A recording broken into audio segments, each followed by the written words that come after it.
I originally played Tryndamere top back in season 10 when I was still a gold player. One day I got off-rolled mid, so I decided, screw it, let's play Tryndamere mid. It went so well, I stuck with it and I never looked back.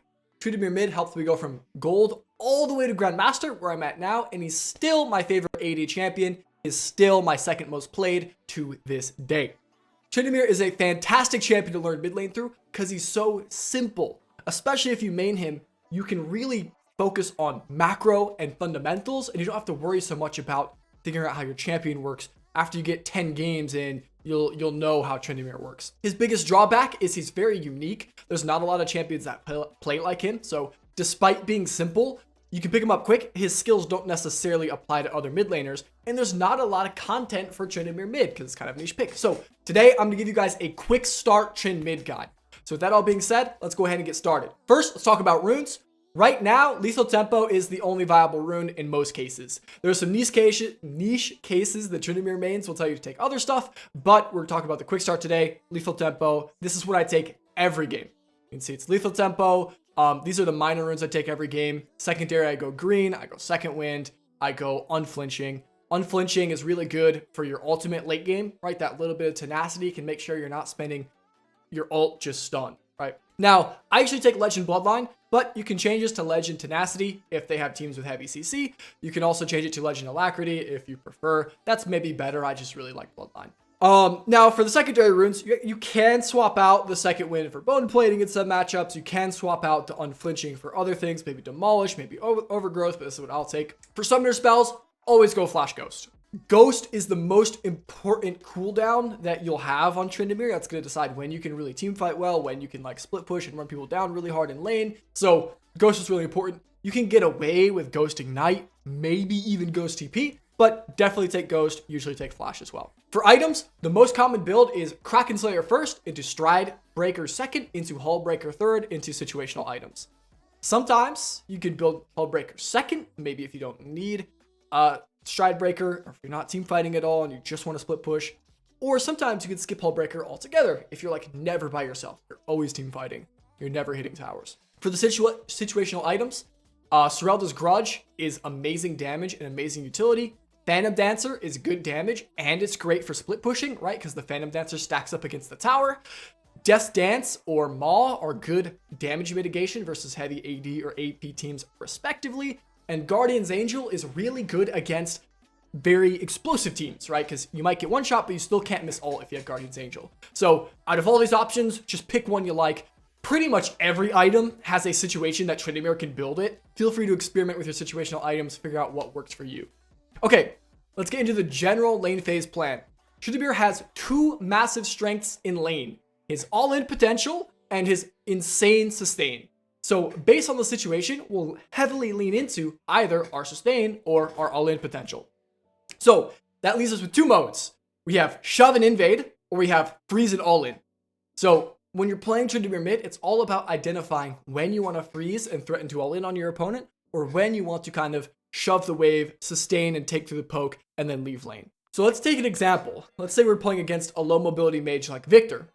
If we can create a freeze, he's either going to, we can run him down if he steps up to last hit, right? So he's either going to lose a bunch of minions or we're going to run him down.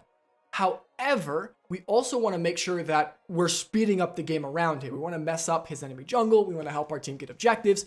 Tryndamere is about creating space for your team. So we want to help our team invade. We want to help our team track the enemy jungle. So when our jungle is on a timer, maybe he's finishing his clear, maybe he's ganking bot lane, we're going to shove and we're going to try to mess up the enemy jungle. We're going to try to pull pressure in towards mid lane. In fact, the first time I hit diamond on Tryndamere mid, I was just perma shoving and perma invading the enemy jungle. And it's not a perfect way to play it, but I was pulling so much pressure, pulling so much attention to myself that my team just had a really easy time playing it out. If you can get comfortable freezing when nothing's happening and then threatening to all in the victor, but when your side lanes are fighting or when objectives are up or when you know where the enemy jungle's at, you can shove your wave and leave. That's going to be what Victor's all about. So against champions that like to roam, however, you can't freeze into, right? So let's say you're playing against a Katarina and she will just go bottom.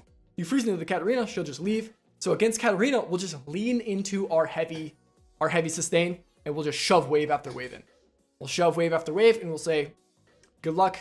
Good luck roaming, Katarina. If you leave, you're going to lose your entire tower, and you're going to lose like 3-4 minion waves, and I'm still going to go invade your jungle.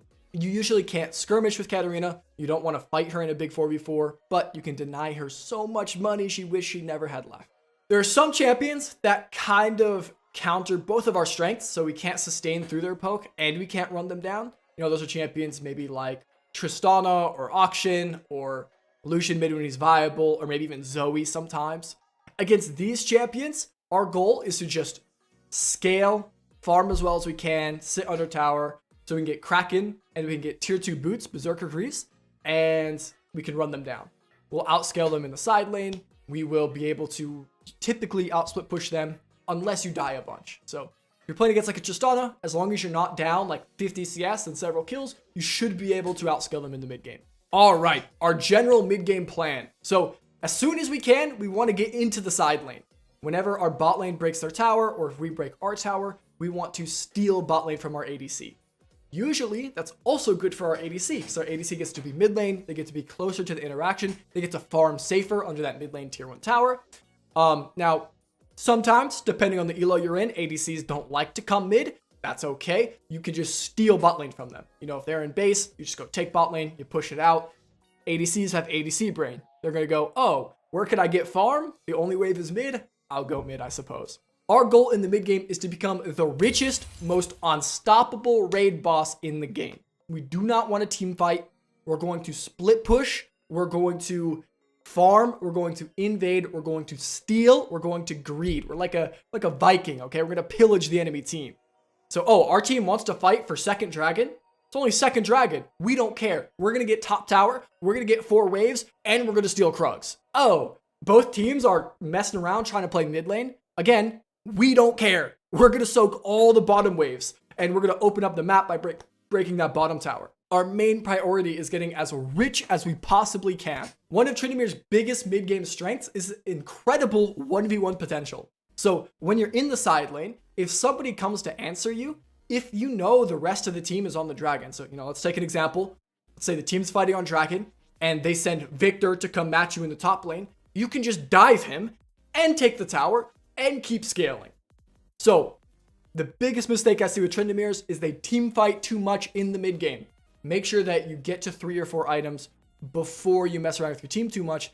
Be split pushing. You should be 10 CS per minute on this champion consistently, especially in the mid game. You can push waves, you can proxy waves, you can steal jungle camps. Do everything you can.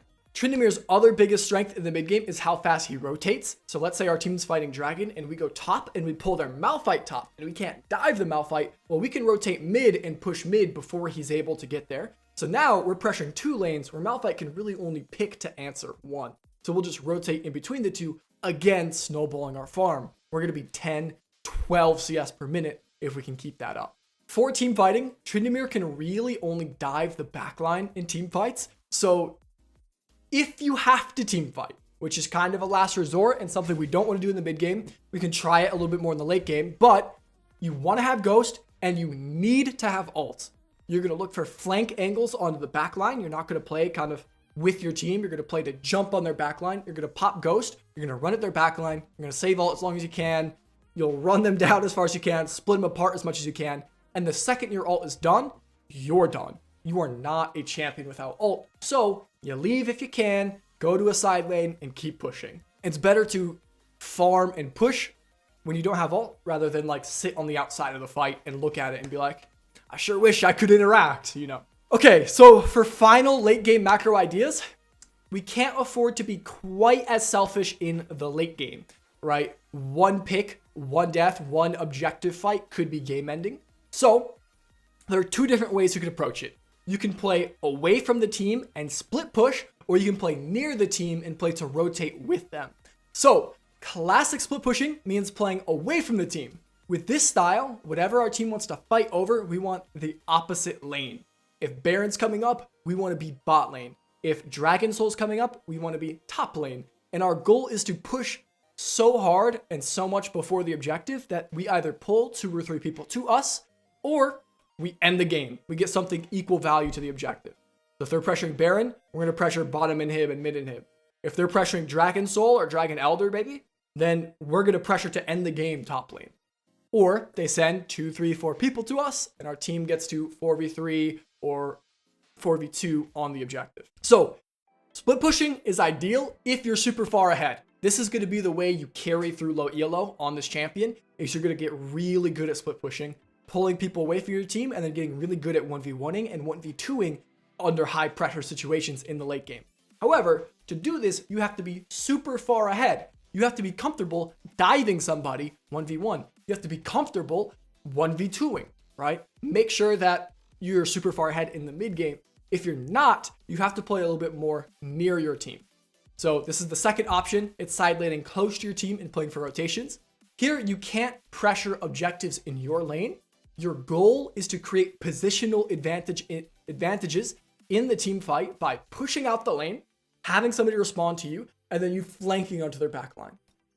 This is how you can try to win team fights in much more close games. But remember, this is a last resort. It's only if, there's a game-winning objective up or a game-winning team fight's about to happen, but you can't split push because you're not as far ahead, or maybe they have a malfight you can't get through, or they have teleports to match your split push, something like this. The goal of this kind of side laning, where you're close to your team, is actually to play the team fight with your team, but to create a good angle for yourself while trying to split apart the enemy team. Potentially, after the fight, after you blow ult, after you blow ghost, you can come back to the side lane and keep pushing it out. Okay, so sir, for some final important tips, when you're playing Tryndamere, make sure you're working on your auto attacks. Mid and late game, make sure you are side laning on tempo with your team, right? If you're trying to hit bottom inhib while your team is all in base or dead, that's not split pushing, that's just inting, right? So make sure you're timing your split pushing well. Split pushing is predominantly about timing. After lane phase, make sure you're avoiding mid lane as much as possible. You don't want to linger around mid lane as Tryndamere after lane phase. You can maybe flank into mid lane for a pick, for a fight, but very short and very sharp angles coming from mid lane. You never want to sit in mid lane with your team. Make sure you're sitting in those side lanes, pushing them, pulling them apart. Hey guys, quick announcement. We're actually running a Thanksgiving training camp. This is going to be a league coaching weekend. It's going to be 3 days from November 24th to November 26th. Every day is going to be filled with coaching. Everybody who signs up is going to have their own little spreadsheet where we talk about our current focuses. We write down notes from VOD reviews and other notes from other coaching. So if you're interested in participating in the training camp, you can go sign up for it on my site, jsmethod.gg. The links will be below in the description. I'll see you guys there.